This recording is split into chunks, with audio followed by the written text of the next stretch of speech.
Hey dudes, it's Remag UK here, and in today's video I'm going to give you some Battlefield gameplay. So just to point out, in the background I'm playing with Jack Frags and Frankie on PC.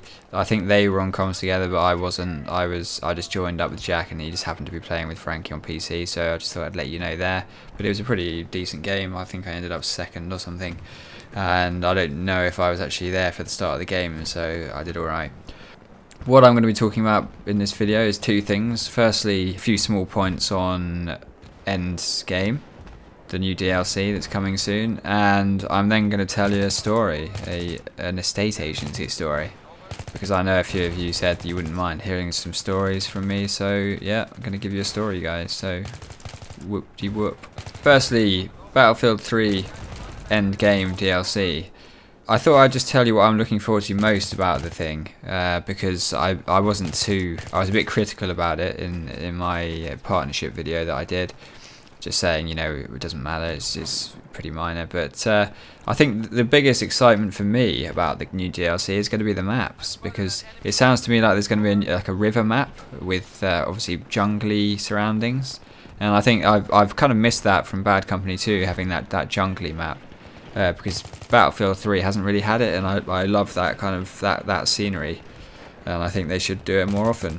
Also, the Bad Company 2 Vietnam, those maps are bloody awesome. I loved it. All of the sort of old style, like jungly Vietnam scenery. Oh, it was great. I loved that. So if only they could do that again as well, that would be fantastic. So that's pretty much it. I mean, the capture the flag, obviously, that's going to be quite cool for a while. The bikes should be interesting. I don't think the air superiority is going to appeal to me, but there's people out there. I've seen a few people in videos that are amazing with jets. You know, they spend most of their time and they've done these 1 versus 1 dogfight tournaments and come first and third or whatever. And those people are going to love it. But for me, you know, I'm out. I've done the Dragon's Den thing right, finally. Fuck yeah.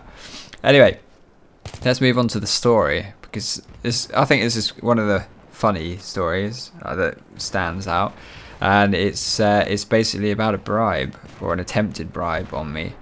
So I'll tell you how it all started. So basically, we got a property on, which was a probate property. It was a 1-bedroom garden flat, and basically the poor lady had passed away, so that's what probate means, when someone passes away. And because she didn't have any family as far as we were aware, it was passed on to some executors or beneficiaries, you can also call them. And these people are basically friends or people that looked after her or knew her, and they were then in charge of selling the property on her behalf, because obviously she was dead.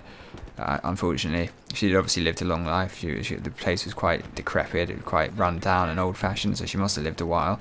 And they needed to sell it basically to pay off any debt that she had remaining, and to then to split that money among people that knew her basically. So that's what it was all about.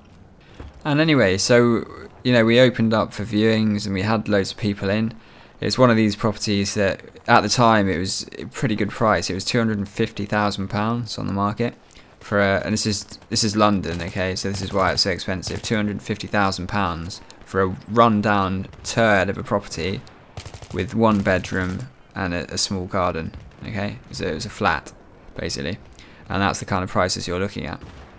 So anyway, they come in, and we end up with about 4 or 5 people wanted to make offers. So we took the offers in initially, and you know, they were all varying and all that. So we went forward to the executors and said, yeah, we've got this. We recommend that you should go to best and final offers on this, because you've got all these people. We want to tie it up, you know, get it done quickly, because we've got all this interest.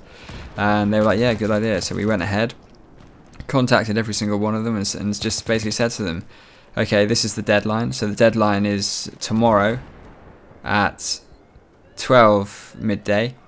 And they were like, okay, yeah, we'll think about it and come back to you. So to give us the best and final offer, they need to either issue the offer via email in writing, or they can also deliver it to us via handwritten, you know, in an envelope which is sealed.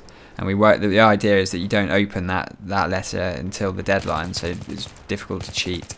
So anyway, they went away, and the next thing, I've got this one guy who is one of my applicants. Basically what happens in a estate agency is you get your own applicants, and you kind of battle against each other inside the office to get your person to win, kind of thing. You don't obviously do anything underhand or dodgy, but you kind of, you know, you just want your person to win basically, because then you get the commission and all that. So anyway, this guy came in who's one of my applicants, and he was like, "Oh, have you got anything else you can show me?" And I was like, "Yeah, there's got this decrepit thing down the road." Obviously I didn't say that, but it was pretty bad. And I had the key, it was vacant, so we popped down, you know, we went outside, started walking towards it, and he just you know, he's a Scottish guy, and he just suddenly was like, you know, "Oh, my grandfather, you know, when I was younger, he gave me these 3 brown envelopes, and in these envelopes was £2,000, and he said, if you ever need anything or you get in trouble, use one of these." And I was like, oh god, he's doing some sort of stupid story on me. And anyway, so surprise, surprise, he was basically saying, "Look, I'll give you £2,000 tax free, 100% cash in 50s right now, basically, if you tell me the highest offer before the deadline, so I can come in and outbid everyone else and get the property." And I was just like, "Oh yeah, okay, I'll think about it," because I wasn't going to do it, but it was easy to kill the conversation there. So anyway, the next day comes, and it's the deadline's coming up, and he comes in probably about an hour before the deadline into our office the next day, and you know, he goes and sits down with my manager at a desk to give his offer, and he beforehand he's obviously come over and shook my hand and kind of like given me the eye a bit to like, it's like, "Go on, yeah," like, as if I was going to help him, and I just kind of just blanked, you know, blank screen, just stared at him like an idiot basically, and then he went and sat down with my manager.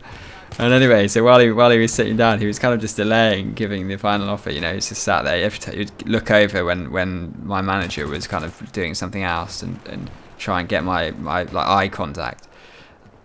And anyway, he ended up resorting to dropping his pen on the floor, like under the desk. So he had to like pull his chair out and go and like bend under the desk. So he was just like bent over under the desk. So his head and his upper body were under the desk, and he was looking around like back at me under the desk, pointing up and down. It's like, "Higher or lower? Is that good offer?" I didn't even hear what offer he put in, so I couldn't help him anyway. And it was just fucking hilarious, literally. And anyway, so after all this, he ended up winning the property anyway. He got the property, and he's probably made about, what, £200,000 profit on it by now. So he's done alright with that. Good job to him. And I kind of said to my manager, like, just straight after, I was just like, yeah, that guy tried to bribe me. He offered me £2 grand. You know? Like, you know, what should I do? And he was just like, "Well, you can do what you want, Will. You can do what you want, but just remember, they don't always pay." And I was just like, what just happened? My manager, he's been the manager there for about 40 years as well. So he's you know, as far as I was concerned, he was like the most straight person you could possibly imagine. Like, he wouldn't do anything dodgy. But that was great advice anyway. It made me laugh. It just basically tells me I'll do what you want, and he probably does what he wants. They don't always pay, so that's a lesson, guys. Anyway, I hope you enjoyed that story. Let me know if you do enjoy these kind of weird stories. I've got loads of weird stuff I can tell you about, and I hope you enjoyed the gameplay as well. It's quite a long video, sorry about that, and tally ho, guys.